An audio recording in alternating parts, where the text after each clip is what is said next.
Subscribe करें हमारे channel Chishtiya mechanic को और पास वाले बेल आइकन को दबाएं ताकि हमारी वीडियोस आपके पास सबसे पहले पहुंचे। मेरा जिस्म मोटा और खूबसूरत हो, मेरे बाजू मजबूत हो, मेरा सीना मजबूत हो, उसके लिए मेरा हर जवान रोजाना 2 घंटा जिम में दे रहा है। मुझे जिम जाने वालों पे कोई एतराज नहीं।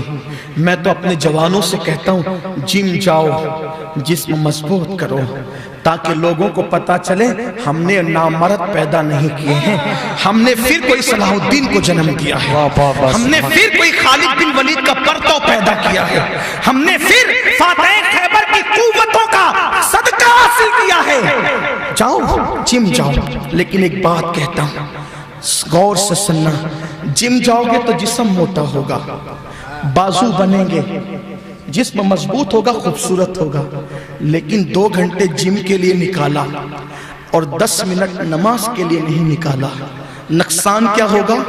जिस्म बनेगा तो सही, बचेगा नहीं। जब तुम 2 घंटे जिस्म बनाने के लिए निकाल सकते हो तो 10 मिनट जिस्म बचाने के लिए भी निकाल लो। क्यों? जिम जाओगे तो जिस्म बनेगा, सर झुकाओगे तो कब्र में कीड़े खाने से जिस्म बचेगा।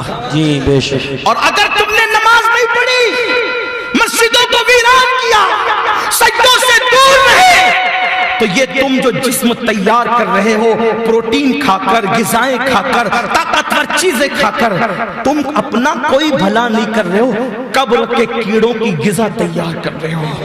इन कब्र के कीड़ों की ग़िज़ाएं तुम तैयार कर रहे हो और कब्र के कीड़े तुम्हारे जिस्म को नोच नोच कर खाएंगे। ये कोई कहानी किस्सा नहीं है, ये उस नबी का फरमान है जिसकी ज़बान वही ये इलाही की तर्जुमान है। अल्लाह अकबर। मेरे नबी मुस्तफ़ा जान रहमत सल्लल्लाहु अलैहि वसल्लम ने बेनमाजी का जो अज़ाब बयान किया है उसका जिक्र करने का यहाँ टाइम नहीं है, लेकिन मुख्तसर इतना कहता हूँ, जिस्म को मोटा और खूबसूरत और ताकतवर और सीधे और बाजू को मजबूत बनाने वालों, अगर नमाज के लिए वक्त नहीं निकाला, ये जिस्म को कीड़े खाएंगे, कब्र की मिट्टी खाएंगी, आंसू आंखें आंसू बनकर बह जाएगी, बाल भी तुम्हारे खत्म हो जाएंगे। लेकिन याद रखना, तुम 2 घंटा निकालो जिम के लिए, शौक से निकालो, लेकिन 10 मिनट मेरे अल्लाह के सजदे के लिए भी निकाल लो, 10 मिनट नमाज के लिए भी निकाल लो। जब तुम नमाज पढ़ोगे ना तो इंशाअल्लाह तुम्हारा जिस्म कब्र में सलामत रहेगा। अरे जिस्म तो जिस्म है, जिस्म पर कफन जो रहेगा इंशाअल्लाह वो कफन भी सलामत रहेगा, और सलामत ही नहीं रहेगा, आपका कफन दागदार नहीं होगा। अगर आपने नमाज पढ़ के अल्लाह को राजी कर लिया तो मेरे प्यारे आका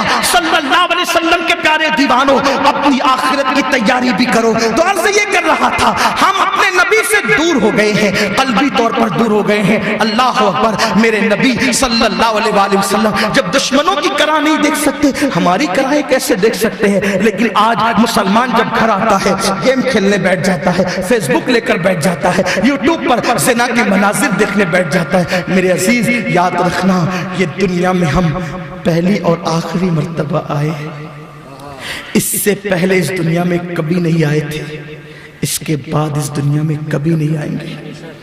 हमारे बुजुर्ग जिन्होंने जिंदगी और मौत का फलसफा जाना, सुल्तानुल आरिफीन बायजीद बुस्तामी हाथ में रोटी लेकर रोने लगी।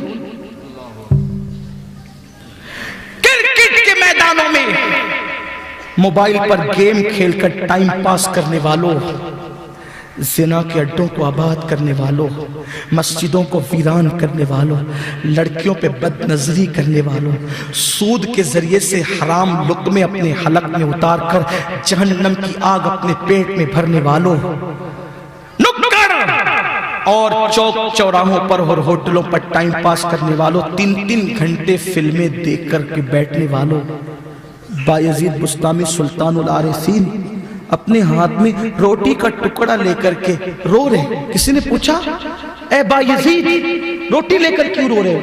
फरमाया, इसलिए रो रहा हूं, जितनी देर रोटी खाऊंगा उतनी देर अल्लाह की इबादत से महरूम रहूंगा। काश खाने का मुकल्लफ ना होता तो रोटी खाने का वक्त भी अल्लाह की इबादत में गुजारते। हमारे बुजुर्गों की फिक्र ये थी। आज हमारा क्या हाल हो गया? हमारा वो रसूल जिसने हमसे इतना प्यार किया, इतनी शफकतें की। उम्मुल मोमिनीन हजरत आयशा सिद्दीका कहती, जब उम्मत के गुनाह याद आते थे تو کھڑے کھڑے اتنی دعائیں کرتے تھے کہ پیر سوج جاتے تھے، ایسا لگتا تھا کہ پیر پھٹ نہ جائے۔ امت کو جہنم سے بچانے کی فکر کیا تھی؟ ایک یہودی کا جنازہ جا رہا ہے، یہودی کا جنازہ جاتے ہوئے دیکھ کر اللہ کے رسول رو پڑے۔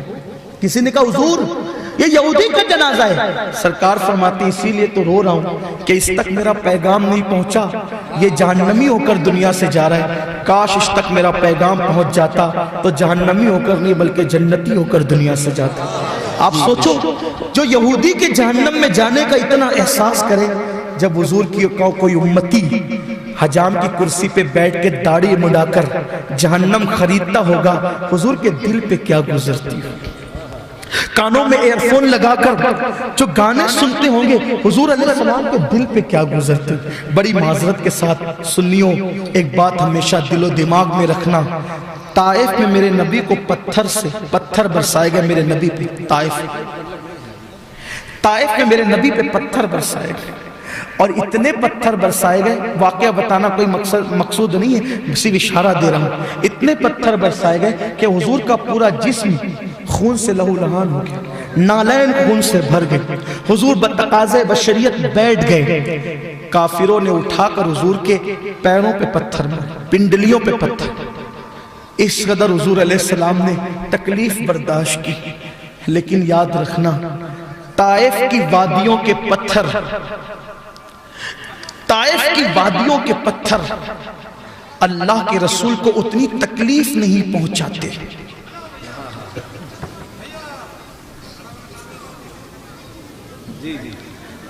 اللہ کے بندو، اللہ تم پہ رحم کرے، ذکر رسول کی اہمیت سمجھو، چپ رہو، جو جس حالت میں وہیں پر سن لے بس۔ اب گفتگو اختتام کی طرف جاری، کیوں چلاتے ہو؟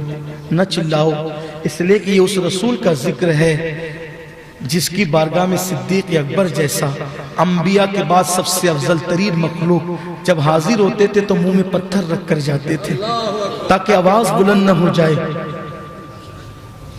ایک بار درود شریف پڑھ، رب صلی وسلم دائما ابدا علی حبیبک خیر الخلق کلہم، صلاۃ و سلام علیک یا جد الحسن والحسین۔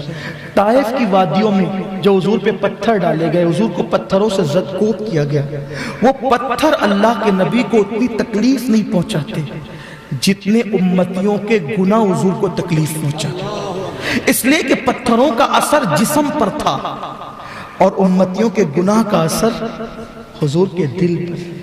قرآن کہتا ہے ان الذین یؤذون اللہ ورسولہ لعنہم اللہ فی الدنیا والآخرہ، جو اللہ اور اس کے رسول کو اذیت پہنچاتے ہیں ان پر دنیا اور آخرت میں اللہ کی لعنت ہے۔ اس آیہ کریمہ کی تفسیر میں امام رازی رحمت اللہ علیہ نے لکھا ہے کہ جو گناہ کرتے ہیں ان کے گناہ سے بھی حضور کے دل کو اذیت پہنچتی ہے۔ حجام کی کرسی پہ بیٹھ کے داڑیاں منڈانے والوں، رات میں موبائل پر فری میں گھنٹوں نوجوان لڑکیوں سے زنا کی اور فحش باتیں کرنے والوں، فلمی ڈائلاگ بکنے والوں، یہ تم سے تمہارا باپ غافل ہو سکتا ہے، ماں غافل ہو سکتی ہے، بھائی غافل ہو سکتے، پیر غافل ہو سکتا ہے، حضور غافل نہیں ہے۔ میں اس قوم سے خطاب نہیں کر رہا ہوں جس کے نزدیک نبی مر کے مٹی میں مل گیا، میں تو اس قوم سے گفتگو کر رہا ہوں جس کا نبی زندہ ہے اور جانوں سے زیادہ قریب ہے۔ اپنی جان سے زیادہ اپنے نبی کو قریب ماننے والوں، سوچو جب تم حجام کی کرسی پہ بیٹھ کے داڑھی مڈاتے ہو تو اس وقت تو نبی تمہیں نہیں دیکھ رہے ہوتے، ہمیں نہیں دیکھ رہے ہوتے۔ جب ہم جھوٹ بول رہے ہوتے ہیں حضور ہمیں نہیں دیکھ رہے ہوتے۔ جب ہم کانوں میں ایئر فون لگا کے گانے سن رہے ہوتے ہیں اس وقت تو حضور ہمیں نہیں دیکھ رہے ہوتے۔ جب ہم رات کی تاریکیوں میں تنہائیوں میں نرم نرم گدوں پہ لیٹ کر کے زنا کے مناظر دیکھ رہے ہوتے اس وقت تو حضور ہمیں نہیں دیکھ رہے ہوتے۔ نرم گدوں پہ ہم فجر کی نماز جان بوجھ کے ترک کر رہے ہوتے اس وقت تو حضور ہمیں نہیں دیکھ رہے ہوتے۔ میری مائیں اور بہنیں بے پردہ بازاروں میں گھوم رہی ہوتی ہے، دوپٹوں کو مفلر بنا کر ننگے سر گھوم رہی ہوتی ہوتی ہے اس وقت حضور ان کو نہیں دیکھ رہے ہوتے. ارے یہ عورتیں جن پر میرے نبی کا احسان ہے, یہ سیریلوں کو دیکھ کر, فلموں کو دیکھ کر اداکاراؤں کی جیسے ہونے لگی. میری بہن آج تجھے فلمی اینکر کو یا فلمی اداکارہ کو دیکھ کر تو یہ کہتی ہے کہ اسلام پردے میں رکھ کر عورت پہ معاذ اللہ ظلم کر رہا ہے, عورت کو دوسرے نمبر کا شہری قرار دے رہا ہے. میری بہن تیرا دھوکہ ہے, دھوکہ.